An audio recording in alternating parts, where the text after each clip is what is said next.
Please join me in welcoming to the stage Guy Lake, head of Fantasy Sports for Yahoo.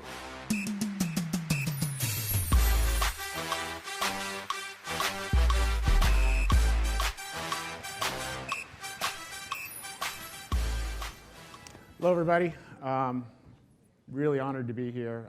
Just a little personal story. I grew up in Massachusetts, and I didn't realize it until I got here earlier today that my father and grandfather, who were both in the fishing business, actually had their offices directly across the water over there in the Boston Fish Pier. So that was just a special little personal thing I just wanted to share with you guys. It was kind of a trip to be able to come up here and speak professionally right across the water from where they made their livelihoods. So I'm honored. So I'm here today to talk to you about engagement and specifically how Yahoo Fantasy thinks about sponsorship, engagement, and how to really create great partnerships with our sponsors around engagement. So borrowing a sports metaphor, let me just take you through the agenda here today. I'm going to talk to you a little bit about the rise of fantasy sports, how it's grown in popularity, and do a short history lesson about fantasy football, including probably a few facts you may not have been aware. I want to talk a little bit about our sponsorship philosophy. How do we like to work with our partners? And that's really going to be a key word you hear me say a lot, partners, not just sponsors. And then how do we know that we succeeded? What's a winning brand integration? And I think that having a good partnership, the end result should be everyone's happy. The user's happy, the sponsor's happy, and we're happy. Well, pardon me. And then I'm going to take you through a deep dive on one of our great success stories with our brand Toyota and some of the things we've done with them to integrate their brand into our games. And then we'll just wrap it up. So, fantasy football. You may have heard of it. It's become a rather popular game in the United States. As we like to say, it's a national phenomenon. I think that the way to think about it is it's a way of putting the fan in the game. The way that people play this game is, let me just first explain what is fantasy football, and then I'll give you a little history lesson. So fantasy football is a game where any one of you in the audience, can create a team, quarterback, running back, wide receiver, and you draft your team, and you're usually playing against colleagues or friends, old college classmates, and you're competing against one another with your teams. Every time that a quarterback throws a touchdown, a running back rushes for a set of yards, a receiver gets a reception and perhaps a touchdown, you're earning points for those things. And at the end of the day, you then have either more or less points than your best friend from high school. And the nice thing about that is it kind of gets to solve some of those water cooler arguments that you may often overhear or even participate in at the office. Who knows more about sports? Now, we know that no one would question the wisdom of Bill Belichick, but there are occasions when fans in other cities may dispute the choices made by the general managers of their teams, and they think they could do a better job. Fantasy football is a way for them to actually prove it to themselves and to their friends. So that's really it. It's a complicated yet simple game. You pick players score points, you earn those points, and then you try to beat your friends and brag about it. So when did this all start? So a common misconception is that fantasy baseball is older than fantasy football. It's actually the opposite is true. Fantasy football was invented in 1962 in Oakland, California, where I now live, and it was invented by members of the Oakland Raiders ticket staff. So these are the guys who were out there selling tickets and running the programs for selling tickets, and then a few members of the local press corps, radio guy, a couple people from the Oakland Tribune. And so they kind of came up with this idea. They were really excited. They were big fans of the AFL, and they wanted to show that the AFL was more exciting than the NFL. At that time, the leagues had not joined to the current NFL we have today, and so they naturally gravitated towards AFL players because at that time, the AFL scored a lot more touchdowns, there was more passing in their game, and so that was really the start, the root of fantasy football, 1962. Word started to spread because you may know this, but the press tend to talk a lot, and they talk to each other, and so people started to play this game in other cities, but they were all doing it via pencil and paper, at least in the 60s.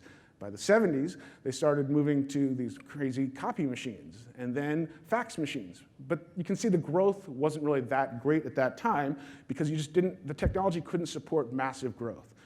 Then come the mid-90s, the advent of the internet, and that changed everything. That's when the growth got explosive. By the late 90s, Yahoo, ESPN, CBS, we each had our own version of fantasy football, more or less the same game, and as a whole, all of us have grown every single year since that time. So that's like kind of an amazing thing. It's not just, I think at first a lot of folks saw it as a fluke. I can actually remember watching SportsCenter back in the day, and people would kind of make fun of fantasy football. We were nerds. Matthew Berry from ESPN has a great line. It was basically a slightly cooler version of Dungeons and Dragons. And I think that captures the older perception of it. But now it's clearly become mainstream. So now I want to kind of dive into some of the numbers and give you a sense of this growth. So the Fantasy Sports Trade Association, which is the trade association of businesses in the fantasy sports business, they do surveys every single year. And the research they did for 2015 showed that there were 56 million players of fantasy sports, not just football, in the US and Canada. That's a growth of 4.5 times what it was 10 years earlier in 2005 when it was 12 million people. So you can just see it just keeps growing every single year. Yahoo's never had a year where we didn't grow. I'd venture to say that our friends at ESPN over there are same route. They have yet to have a down year in fantasy football. Okay, so great, it's growing, but what are the people doing? Why do we care about them? Well, the reason that we care so much about fantasy football users, and as sponsors, you might care about them too, is they spend an incredible amount of time playing the game. 9 hours a week is your average time spent consuming and playing fantasy football. So what does that mean? How does that break down? Users are reading articles about players. They're sometimes reading fantasy-specific articles, like who should I pick up? Who should I drop? Maybe they're just reading the Boston Globe and just trying to get the latest tidbits on what's going on with the Pats if I have a Patriots player.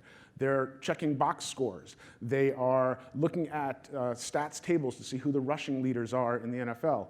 Then, of course, when it's game day, they're actually checking the live scores, and obsessively so. I'm going to share a number with you later to show you how obsessive people are on Sundays. And then, of course, this all culminates in trash talk. And then on Yahoo, we're pretty proud of a feature we've built out to allow people to share animated GIFs with one another and chat back and forth about their victories. And we've seen, since we've introduced the feature, a massive increase in the amount of communication between users. So that's how they're spending their time. They're researching, they're following live scores, and they're talking to each other about what's happening. All right, so let's talk a little bit about who our users are. About half of our users are between the ages of 18 to 34. And that's usually a pretty coveted demographic among marketers and sponsors. It's a predominantly male game, but increasingly less so. 1 out of 3 people playing fantasy football these days is a woman. Now I want to just do a short aside on if your eyes are already up thinking, oh, we can target women. Do not pander. This is like something that I've had to say to a few sponsors when we've talked about women who play fantasy football. They should not be referred to as female fantasy football players. They're fantasy football players, that's it. And our data has shown that they are just as, if not more engaged than the men who play the game. So just to be clear, that is just, if you're thinking about women, just treat everybody equally and you're gonna hit that audience just fine. They want to be respected.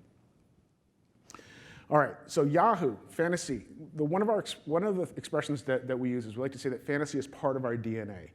Yahoo is really, we think of ourselves as a fantasy site first and a sports site second. The reason for that is that the fantasy user, that's who actually drives the bulk of the engagement during the fall time of year.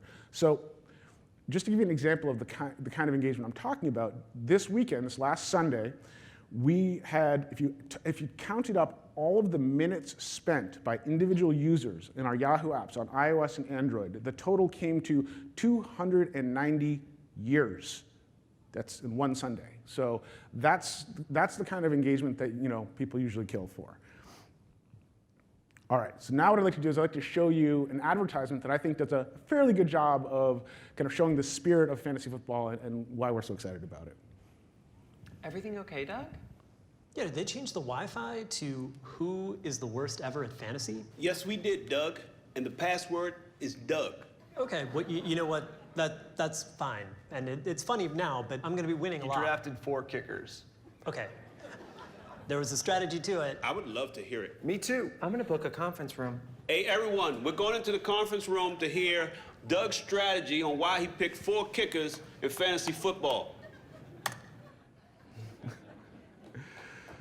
So, thank you. The creative team had a lot of fun with that one. I think this ad does a couple things to kind of get at what are some of the core characteristics of fantasy football. One, it's about competition. Clearly, that's what's driving every comment directed at Doug here, right? You want to show that you know more than the person you're playing against or the people you're playing with in your league. That's one. I think two, the other thing is if you look at the people who are in this office, again, they're in that age demographic, a little older than 18, sure, but they're professionals, they're well educated, they have incomes. This is our demographic, and this ad represents that. The other thing that you see here is camaraderie.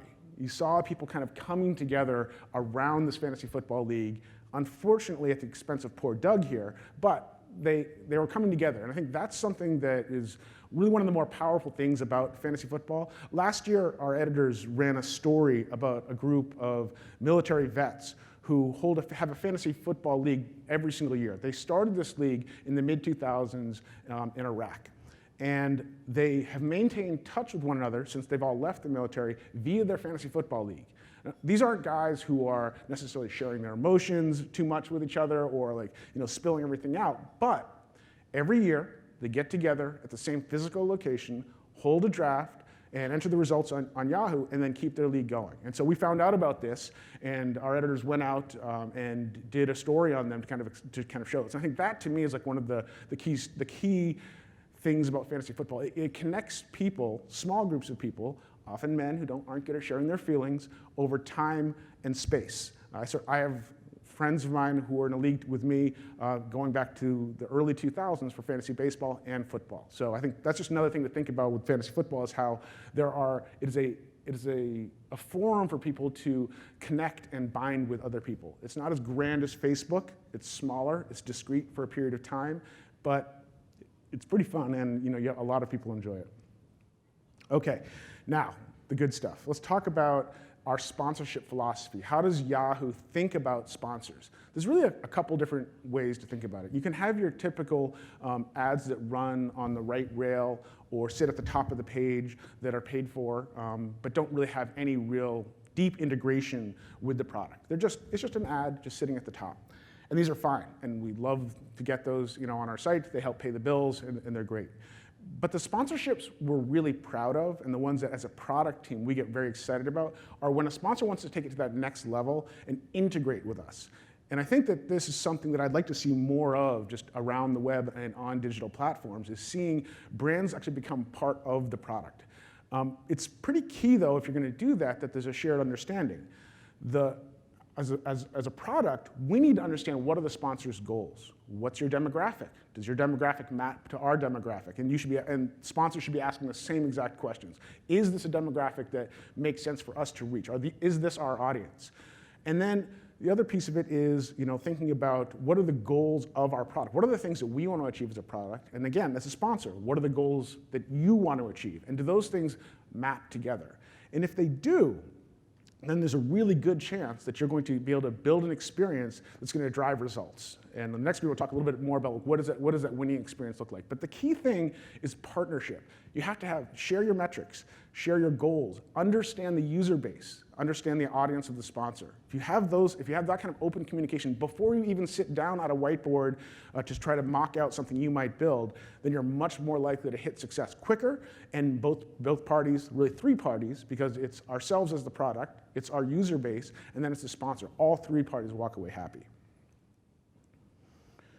Okay, let's talk about core experiences. What does it mean to be a core experience?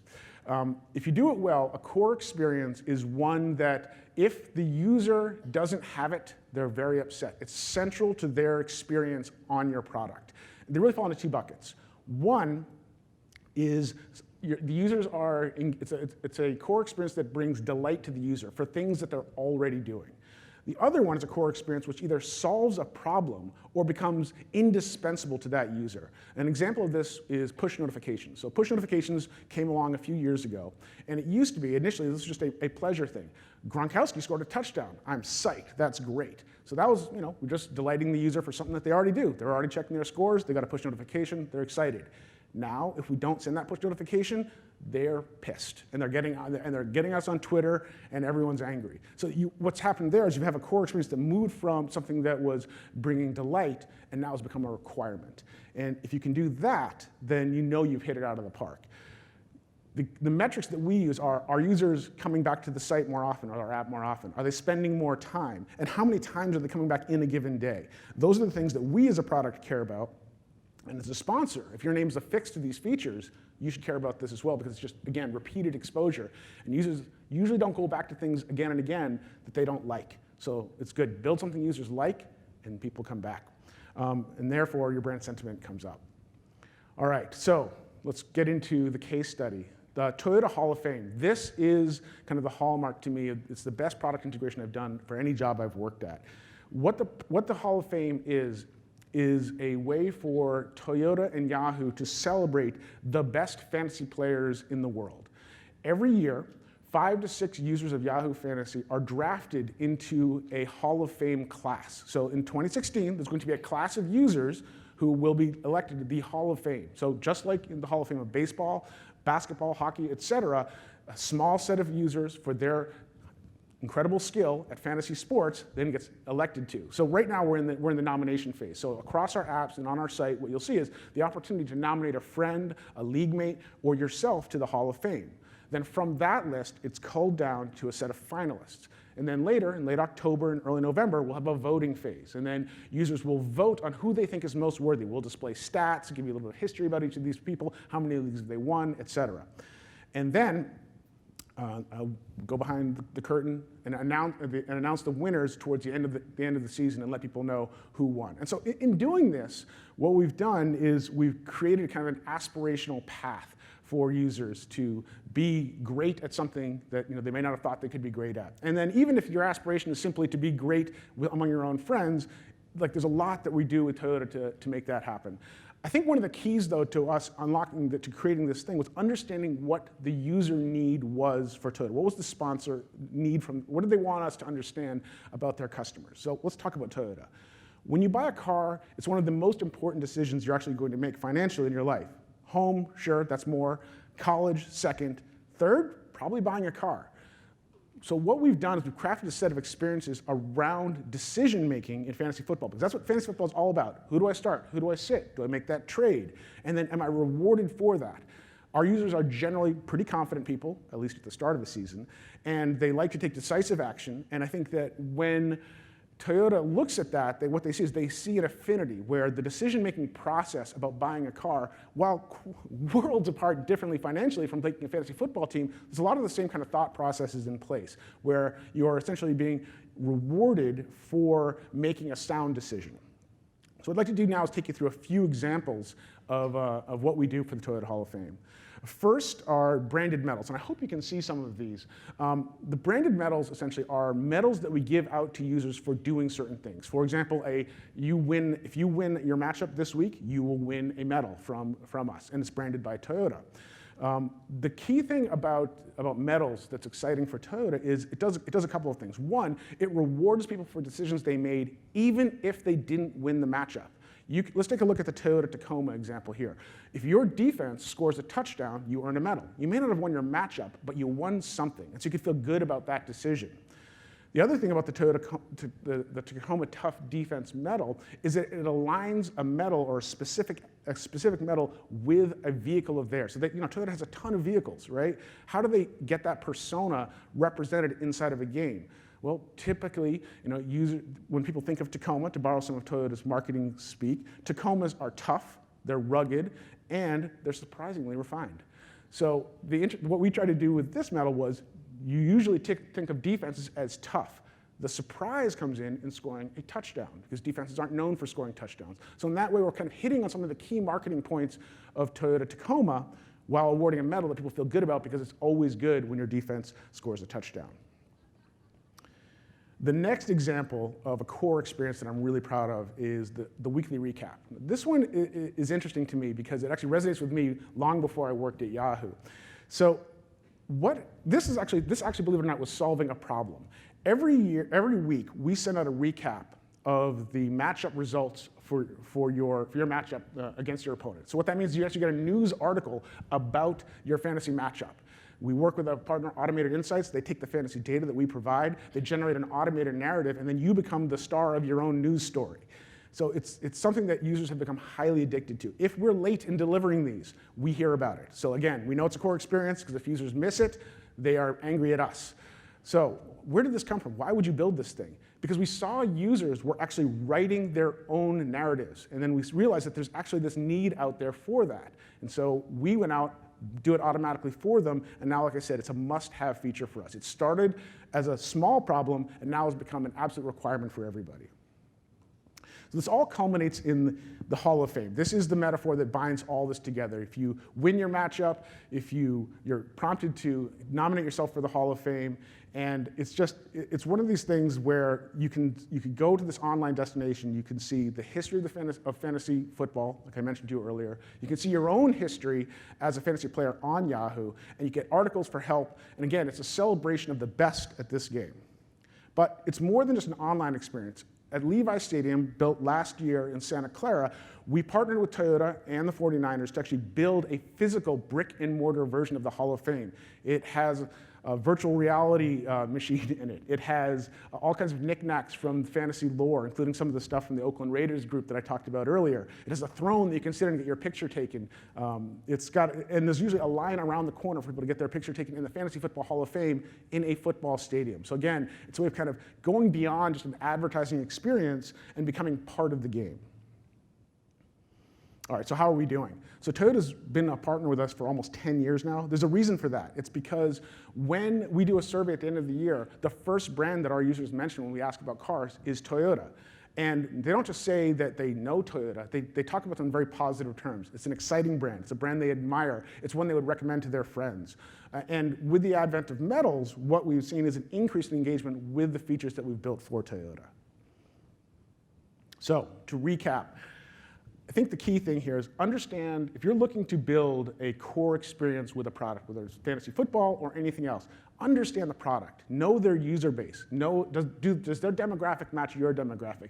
Are you a user of their product? That's going to help you a ton in coming up with ideas. Then, if you want to build a core experience, use these criteria. Is it something that a user could live without after you've built it? Is it something that's solving a pain point? Is it something that's going to bring delight to them for an activity they're already participating in? If you hit these things and you do this, your brand sentiment's going to is going to go up, and you're going to have an experience that's going to have your name all over it. And that's really it. That's what your goal is. So I went a little bit over time. Thank you very much. Honor speaking with you.